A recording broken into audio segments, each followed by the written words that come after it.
Alright, let's dive into something that's been flying under the radar but has massive implications: the sudden loss of Haitian caregivers in New York's nursing homes. Here's the deal. Last week, a nursing home in Westchester had to let go of 7 full-time Haitian caregivers because of a policy shift under the Trump administration. And let me tell you, this isn't just a bureaucratic move, it's a human story with ripple effects that are way bigger than most people realize. First off, what makes this really interesting is the role these caregivers played. They weren't just employees, they were the first and last faces residents saw each day. Feeding, bathing, grooming, these are intimate, trust-based tasks. Simone Smith, who heads HR at the facility, put it perfectly: these workers left a void that's going to be nearly impossible to fill. And here's why: nursing homes already struggle to attract staff. It's not exactly a glamorous job, and the pay often doesn't match the emotional and physical demands. So, when you suddenly remove a significant chunk of the workforce, you're not just dealing with a staffing issue, you're looking at a potential crisis in care. Now, let's zoom out for a second. This isn't just about one nursing home in Westchester. It's part of a broader trend. Immigrants make up 30% of direct care workers nationwide, and in New York, that number jumps to 60%. Haitians, in particular, account for 6% of these workers.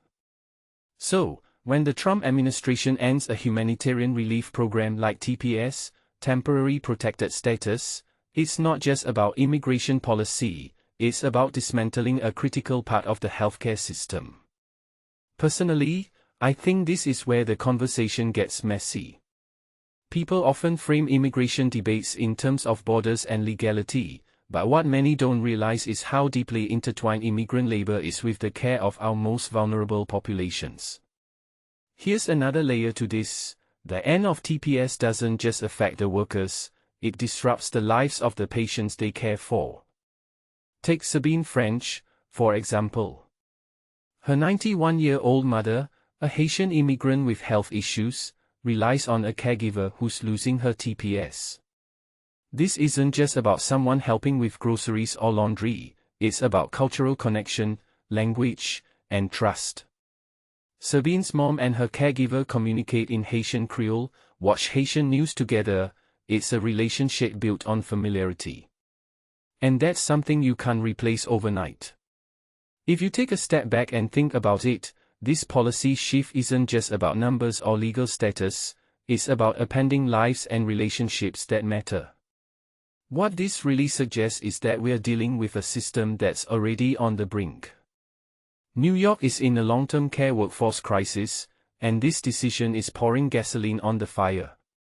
Stephen Honza, who represents hundreds of nursing homes, called it a potential depletion of an already strained workforce. And here's the kicker: this is happening amid a nationwide shortage of elder care workers. So, when you hear about TPS ending, don't just think about immigration, think about the elderly residents who might suffer because of it. In my opinion, this raises a deeper question: how did we become so reliant on immigrant labor for caregiving, and what does it say about our priorities as a society? Immigrants are often the backbone of this industry, yet they're the first to be cut loose when policies shift.